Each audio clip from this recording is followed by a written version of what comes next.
Bakit nga ba nalulugi ang ating negosyo? Sa video na ito, ibabahagi ko sa inyo ang dalawang posibleng dahilan kung bakit nalulugi ang ating negosyo. Ayon sa statistics, isa lang sa 10 negosyante ang nakakasurvive sa pagninegosyo sa loob ng unang 5 taon. So ibig sabihin nito, almost 90% failure o hindi talaga madali ang pagkakaroon ng negosyo.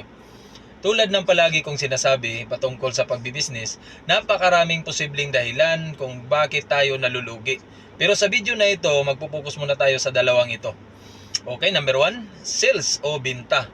Malamang hindi mo binigyan ng atensyon ito. Hindi mo nabigyan ng malupit na pamamaraan para magkaroon ka nito. Ganito po yan, sa buhay natin, dahil gusto natin magkaroon ng sariling negosyo, kaya naman lahat ng pagsisikap, nagtatrabaho hanggang nagkaipon at nagkaroon ng kapital. So ngayon, meron ka ng isang negosyo. At gusto kong sabihin sa iyo, hindi ibig sabihin nito na nagkakaroon ka na ng kapital at itinayo na negosyo ay okay na ang lahat. Kumbaga successful ka na kaagad. Hindi po ganun ang business. O di kaya ay nagkaroon ka ng kapital at nakapagtayo ng negosyo at iniisip na lang na biglang dadami ang customers mo. Mas lalong hindi po ganito ang negosyo. Sa pagbibusiness, isipin mo palagi na ang kapital pwede itong maubos anytime. Sabi pa nga ng mga nagtagumpay na sa negosyo, ang business ay hindi lamang usaping kapital. Ang pagninegosyo ay nakatuon ito sa usaping binta o sales. Kailangan mong makumbinsi mo ang yung potential customer na bibili sa produkto at serbisyo mo. Kasi kapag ang customers, kapag nagustuhan na niya ang serbisyo at ang produkto mo, may malaking chance ka na magkakaroon ng binta. So dito ngayon papasok ang cash flow sa negosyo mo. Pag nakabinta ka na, siyempre may maibabalik sa kapital. Ito yung tinatawag na nakakabawi ka na mula sa iyong kapital. Number 2, reinvesting. Hindi mo ito ginawa. Isang malaking dahilan ito kung bakit nalulugi ang negosyo natin. Halimbawa, nagtayo tayo ng negosyo tapos sabihin na natin na nagawa mo nang ikumbinsi ang mga customer mo na magustuhan ang produkto at serbisyo mo.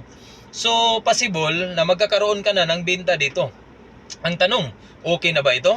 Hindi pa rin. Gusto ko sabihin sa inyo na dapat maunawaan nyo na magkaiba ang binta sa ginansya o profit. Tapos meron pa dyan yung tinatawag na expenses. Binta minus expenses equals profit, okay? Ngayon, balik tayo sa usaping pag-uumpisa sa negosyo o yung tawagin natin baguhan pa sa negosyo. Ito ang kadalasan problema.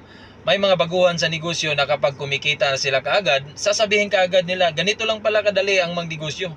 Kaya ang mangyayari, natitim kaagad sila sa pera. Nang dahil dito, ang ginagawa ng iba, yung kita nila o ginansya nila ay ginagamit kaagad sa pansarili nila, na sila lang naman ang nakikinabang. Hindi ginagamit para mas mapalago pa ang pera at ang negosyo nila. Ang ibig sabihin ko dito, ginastos nila ang pera nila sa walang kwentang mga bagay.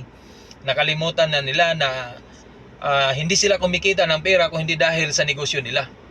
Kaya kung gusto mong hindi malugi ang negosyo mo, huwag mo itong subukang gawin.